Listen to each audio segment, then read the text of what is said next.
जय हिंद। हमारा टॉपिक है ज्योग्राफी। ज्योग्राफी में हम इंडियन ज्योग्राफी को पढ़ रहे हैं। तो सबसे पहले जब ज्योग्राफी को पढ़ेंगे तो देखेंगे कि भूगोल दो शब्दों से बना है। एक है भू, भू का मतलब होता है पृथ्वी, और गोल का मतलब गोल, यानी पृथ्वी गोल है, यहीं से भूगोल शब्द की उत्पत्ति हुई।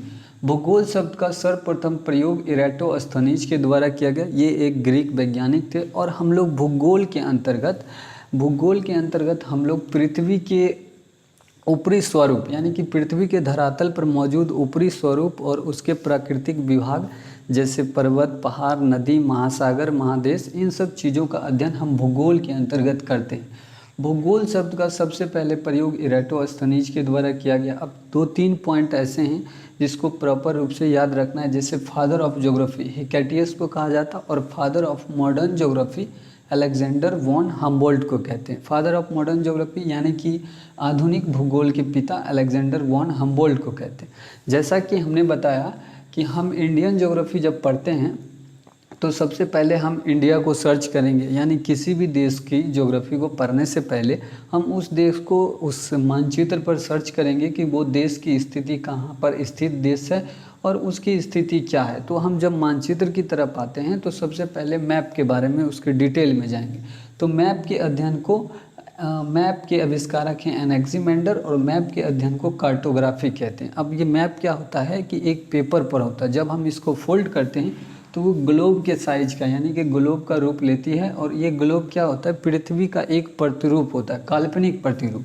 इसको पृथ्वी के आकार का माना जाता है, और यही इसको अध्ययन करने के लिए दो तरह की इस पर लाइनें खींची जाती है। एक लाइन होता है अक्षांश रेखा, दूसरा देशांतर रेखा। अक्षांश रेखा पश्चिम से पूर्व की तरफ खींची जाती है।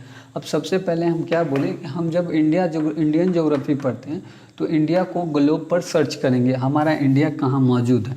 तो अक्षांश रेखा पश्चिम से पूर्व की तरफ खींची जाती है। इसमें 3 लाइनें जो है महत्वपूर्ण है। 0 डिग्री अक्षांश रेखा को भूमध्य रेखा या फिर विषुवत रेखा के नाम से जानते हैं। 0 डिग्री अक्षांश क्या करती है, 0 डिग्री अक्षांश रेखा ग्लोब को 2 भाग में डिवाइड कर, ऊपर वाले हिस्से को कहते हैं उत्तरी गोलार्ध और नीचे वाले हिस्से को दक्षिणी गोलार्ध के नाम से जाना जाता है। दक्षिणी गोलार्ध ये नीचे वाला हिस्सा, 0 डिग्री से नीचे वाला हिस्सा। अब क्या है कि हम इंडिया को सर्च कर रहे हैं ग्लोब पर कहाँ मौजूद है। तो ऊपर जब देखेंगे नॉर्थ साइड में, यानी उत्तरी साइड में, तो 23.5 डिग्री में एक अक्षांश रेखाएं खींची गई है जिसको कर्क रेखा के नाम से जानते हैं, और इसी कर्क रेखा पर हमारा इंडिया मौजूद है। अब क्या है कि इंडिया मौजूद है कर्क रेखा पर। अब इसकी स्थिति के बारे में जानना है तो ये 0 डिग्री अक्षांश रेखा है, इसके नॉर्थ में और यहाँ से ईस्ट, यानी कि हमारा इंडिया जो है ग्लोब पर उत्तरी पूर्वी गोलार्ध में स्थित है। इंडिया ग्लोब पर उत्तरी पूर्वी गोलार्ध में स्थित है। अब इंडिया की स्थिति को जब हम माने तब अब यहाँ से इंडियन ज्योग्राफी प्रारंभ होता है। सबसे पहले क्या होता है कि कर्क रेखा ग्लोब जो इंडिया को काटते हुए बीचों बीच पार कर जाती है। ये इंडिया के 8 राज्यों को काटती है। कर्क रेखा भारत के 8 राज्यों से होकर गुजरती है, उनमें सबसे पहला है राजस्थान। अब इसके बाद आप इस मैप को देखें, कर्क रेखा यहाँ से गुजरती है पश्चिम से पूर्व की तरफ, सबसे पहले गुजरात को काटती है, उसके बाद राजस्थान, उसके बाद मध्य प्रदेश, छत्तीसगढ़, झारखंड, वेस्ट बंगाल, त्रिपुरा और मिजोरम। इन राज्यों के नाम को याद रखने के लिए हमने एक ट्रिक बनाया है। उस ट्रिक का है, वो ट्रिक है GRM छा जाएंगे जब WT यानी कि विदाउट टिकट में यात्रा करेंगे। GRM रेलवे का एक पोस्ट है, आप यहीं से याद रखेंगे, छा जाएंगे जब वह WT यानी कि विदाउट टिकट में यात्रा करेंगे। G से गुजरात, R से राजस्थान, M से मध्य प्रदेश, CH से छत्तीसगढ़, JH से झारखंड, W से वेस्ट बंगाल, T से त्रिपुरा और M से मिजोरम।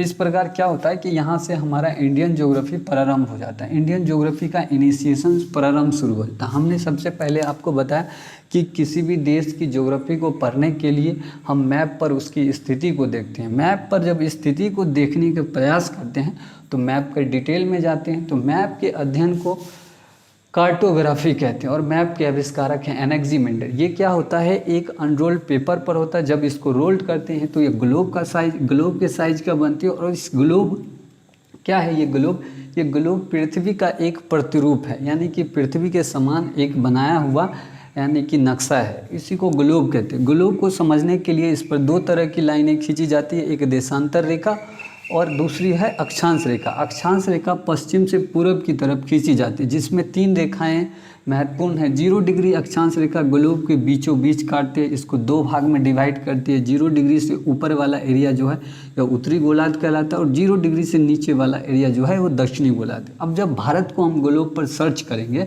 तो भारत हमारा 23.5 डिग्री अक्षांश रेखा यानी कर्क रेखा पर स्थित है। कर्क रेखा भारत के बीचों बीच काटते हुए 8 राज्यों से गुजरती है। ये 8 राज्यों का नाम हम इस ट्रिक के माध्यम से याद करेंगे। GRM छा जाएंगे, JH से जब WT में यात्रा करेंगे। G से गुजरात, R से राजस्थान, M से मध्य प्रदेश, CH से छत्तीसगढ़, JH से झारखंड, WT से वेस्ट बंगाल, W से वेस्ट बंगाल, T से त्रिपुरा और M से मिजोरम। इस प्रकार हमारा इंडियन ज्योग्राफी जो है यहाँ से प्रारंभ हो गया। अब इंडियन ज्योग्राफी को हम यहाँ से मूव कराएंगे और नेक्स्ट वीडियो में देखेंगे कि इसका क्षेत्रफल, इसके सीमावर्ती देश कौन कौन से देश हमारे देश के साथ सीमा बनाती है और हमारा तटीय प्रदेश। इसके अलावा 2 हमारे जो हैं द्वीप समूह हैं, एक लक्षद्वीप है, दूसरा अंडमान निकोबार द्वीप समूह है, जो एग्जाम के दृष्टिकोण से काफ़ी ज़्यादा इम्पॉर्टेंट हो।